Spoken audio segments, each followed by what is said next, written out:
नमस्कार, मैं doctor Haricharan Meena, associate professor, government PG college Sawai Madhopur. आज के इस वीडियो में हम समाजशास्त्रीय अभिमुखन को समझने का प्रयास करेंगे। समाजशास्त्र में अध्ययनकर्ता जब किसी विषय का अध्ययन करता है तो अध्ययन करने से पूर्व उसके बारे में संक्षिप्त पूर्वाभिमुखीकरण आवश्यक है। किसी घटना या जिस विषय का अध्ययन करना चाहता है उसकी पूर्व में उसे जानकारी होनी चाहिए कि वह किस ढंग से, किस पद्धति के माध्यम से कैसे अध्ययन करेगा।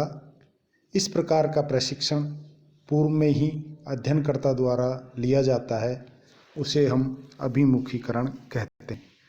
क्योंकि कोई भी शोधकर्ता जब तक उस घटना के बारे में पहले से नहीं जानेगा तब तक उस घटना को समझ नहीं सकता। इसलिए अध्ययन से पूर्व उसका ये जान लेना आवश्यक है कि घटना का अध्ययन किस फील्ड में किया जाना है, कौन कौन सी अध्ययन पद्धतियों के माध्यम से किया जाना है, कौन से दृष्टिकोण से किया जाना है, वैज्ञानिक दृष्टिकोण से करना है या मानविकी दृष्टिकोण से करना है। ये सारी चीज़ें पहले से होनी चाहिए।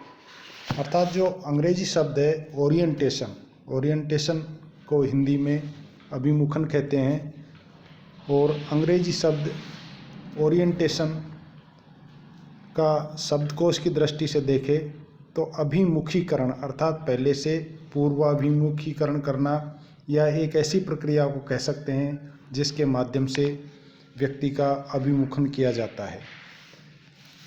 किसी वस्तु या घटना या विषय के संबंध में पहले से जानकारी प्रदान करना अभिमुखीकरण है।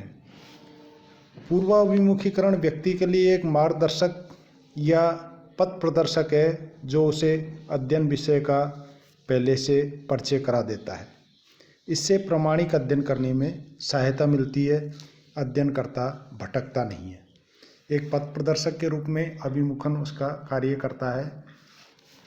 समाजशास्त्रीय अभिमुखन से तात्पर्य उस प्रक्रिया से है जिसके माध्यम से अध्ययनकर्ता को समाजशास्त्र के महत्वपूर्ण पक्षों से परिचित कराया जाता है। उसे समाजशास्त्रीय परिप्रेक्ष्य के अनुरूप अध्ययन करने हेतु प्रशिक्षित किया जाता है। अर्थात समाजशास्त्रीय अभिमुखन एक ऐसी प्रक्रिया है जिसके द्वारा व्यक्ति को इस प्रकार से प्रशिक्षित कर दिया जाता है कि उसे समाजशास्त्रीय अध्ययन करने से पूर्व भी आवश्यक ज्ञान और जानकारी प्राप्त हो जाती है। इससे वह समाजशास्त्रीय अध्ययन करने में पूर्ण समर्थ हो जाता है और ये प्रक्रिया अनुसंधानकर्ता को अनुसंधान कार्य के विभिन्न चरणों से परिचित कराती है। या निष्कर्ष रूप में ये कह सकते हैं कि अभिमुखन की प्रक्रिया के द्वारा मूल अध्ययन आरंभ करने से पहले ही अनुसंधानकर्ता का अभिमुखन हो जाता है, जिसके आधार पर उसका मार्गदर्शन होता है। अर्थात वह पहले से ही अध्ययन के बारे में एक ब्रीफ तैयार कर लेता है, संक्षिप्त भूमिका तैयार कर लेता है कि उसे अध्ययन के समय किन किन पद्धतियों के माध्यम से किस प्रकार से अध्ययन करना है, जिससे कि अध्ययनकर्ता भटकता नहीं है। ऐसी प्रक्रिया को हम अभिमुखन कहते हैं। समाजशास्त्र में अभिमुखन के प्रकारों के बारे में हम बात करेंगे तो मुख्य रूप से दो प्रकार के अभिमुखन बताए गए हैं, वैज्ञानिक अभिमुखन और मानविकी अभिमुखन। वैज्ञानिक अभिमुखन वैज्ञानिक पद्धति के माध्यम से जो अध्ययन किया जाता है, वैज्ञानिक दृष्टिकोण के माध्यम से जो अध्ययन किया जाता है उसे वैज्ञानिक अभिमुखन कहते हैं।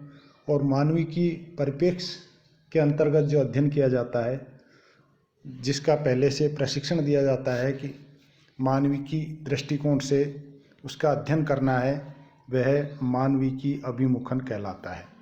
तो इस प्रकार से अभिमुखन की प्रक्रिया है वो अध्ययनकर्ता को एक पूर्ण अध्ययनकर्ता की भांति पहले से प्रशिक्षित किया जाता है, जिससे कि अध्ययन के समय उसे किसी प्रकार की कोई कठिनाई नहीं आए, और यदि कठिनाई भी आए तो उसके समाधान का भी पहले से उसे समाधान बता दिया जाता है कि किस प्रकार से उन कठिनाइयों को पार करना है और किस प्रकार से अध्ययन पूर्ण करके तथ्यों के आधार पर सही निष्कर्ष निकालना है और निष्कर्ष के आधार पर किसी प्रमाणिक निष्कर्ष पर पहुंचना है, सिद्धांतों का निर्माण करना है। तो इस प्रकार से पहले से अध्ययनकर्ता की एक ट्रेनिंग करवा दी जाती है, जिससे कि वह अध्ययन की विषय वस्तु को भली भांति अध्ययन से पूर्व भी समझ लेता है।